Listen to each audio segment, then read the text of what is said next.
Talk Radio 680 WCBM. King Klacik Live starts now on Talk Radio 680 WCBM and 99.9 FM in Harford County.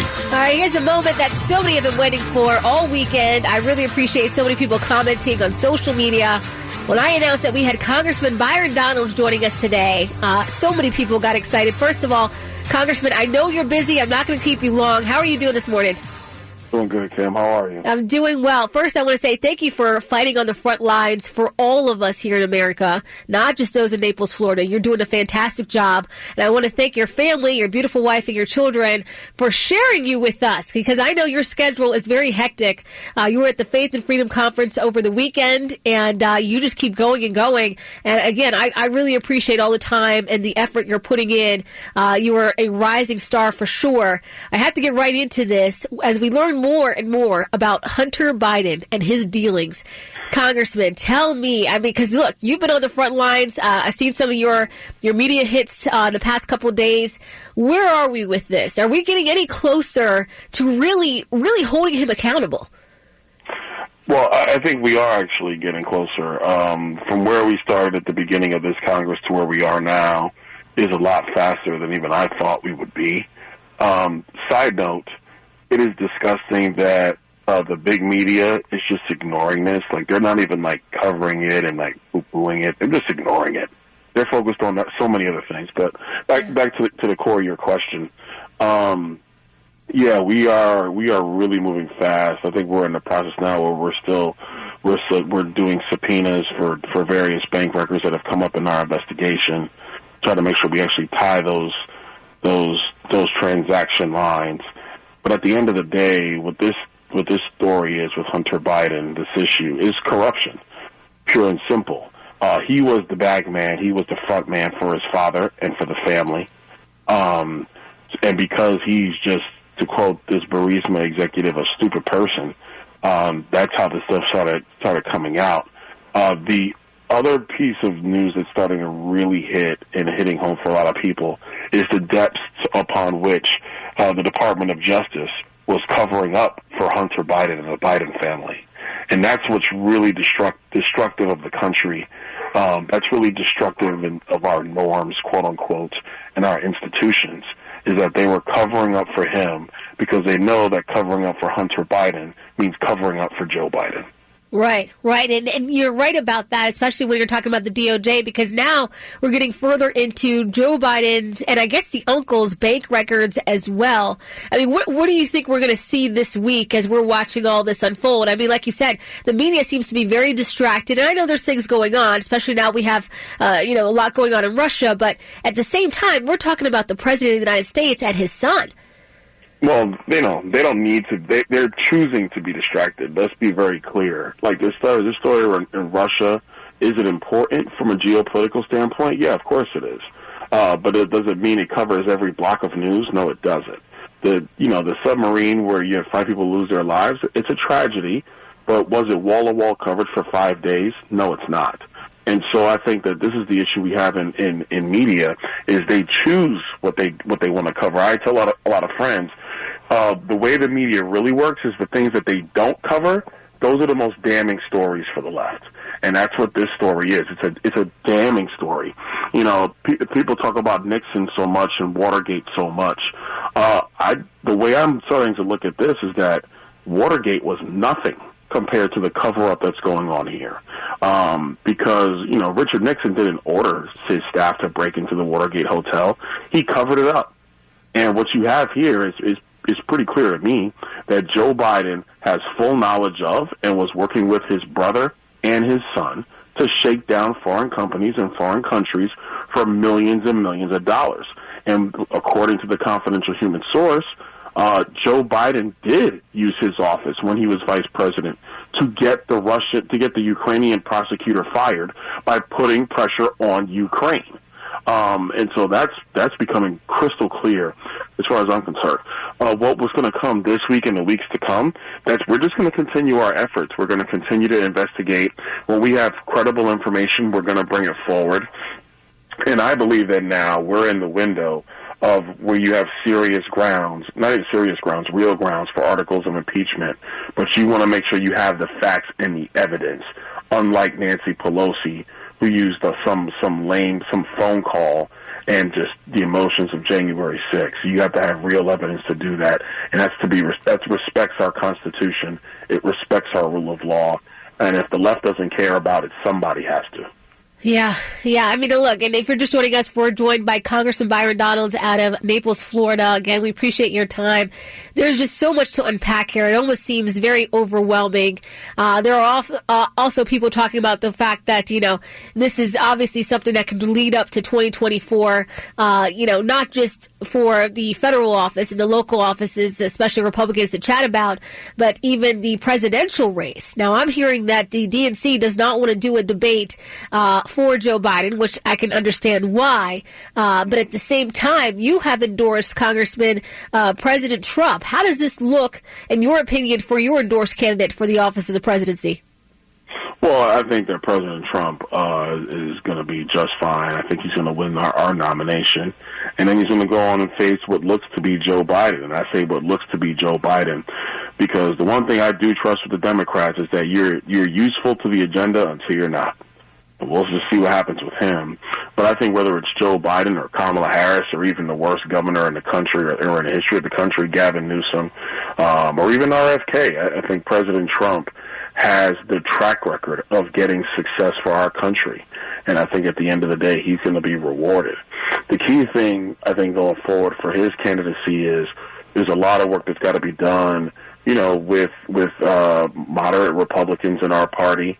They need to come home. They need to understand that this is bigger than just their feelings or bigger than just the veneer of scandals, which has basically been pushed ad nauseum by the media and frankly by dirty tricks and I believe worse issues going on in our institutions.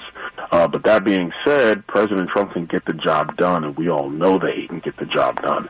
And I think a lot of the distraction or a lot of the concerns people have is because they're just like, oh, but there's always something going on. But people need to remember, and they need to understand that even with George W. Bush, the media hated George W. Bush.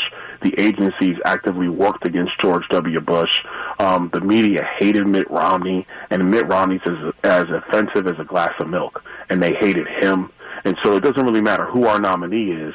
This is going to be how the Democrats and the media are going to react to that person. So my attitude is everybody needs to just go through the primary process. I think Donald Trump's going to win. But when it comes to the general election, Republicans have to put aside their feelings and get the job done. It is about winning for the country, first, second, and third. Nothing else matters. Yeah, you're just joining us. We're speaking to Congressman Byron Donalds out of Naples, Florida. We have him for just a couple more minutes. If you want to ask him a question, you can. It's 410-WCBM-680 or 410-922-6680. I wanted to touch really quickly on two bills that I saw, Congressman. The Middle Class Borrower Protection Act. If you could explain that to us and what this means for the middle class. Well, I mean, essentially what we want to do is use every resource we have available to make sure capital is flowing. We have a big issue in our country with banking, with our banking system overall, and it's because of terrible policy that has allowed the big banks to simply get bigger. So in my office, one of the first things we always wanted to do was make sure that we found every possible way for people, middle-income Americans, people starting small businesses, to get access to capital, and we think that's one of the ways. I also believe wholeheartedly we got to have fundamental reforms of our regulatory system. The Democrats, frankly, they lied to us. Surprise, surprise.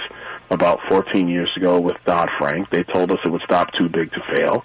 But the truth is the big banks have gotten massively bigger, and the community banking system in our country has been destroyed. And who that hurts most are middle-income Americans. It hurts Americans trying to build wealth and build capital really for the first time, not just in their lives, but in their families' lives. And so, I think it's important measures that we have to do to protect that, enhance that. And so that's what that bill helps to do. Well, good on you, because I think a lot of people would agree that that is something that is very necessary, especially during these times when we're seeing the inflation, we're seeing the gas prices and everything else that we're facing. Another one was House Resolution 461, which is sheltering illegal migrants. Now, I didn't realize this was a huge issue, but I guess in Florida, they are sheltering illegal migrants in different schools and such? Yeah, so what's happened is, and it really popped up in New York, but it's been in other places where they're sheltering migrants in schools. And so you have parents, even in blue cities, in heavily blue cities, who are protesting and saying, why are you having migrants in our kids', gyms or in other places at school property? So what we wanted to do is step up and say, no, you're not going to do this. We're not going to have migrants being held in our schools. Like, this is simple stuff. I don't even know why. It's crazy that Congress has to even pass a bill on this.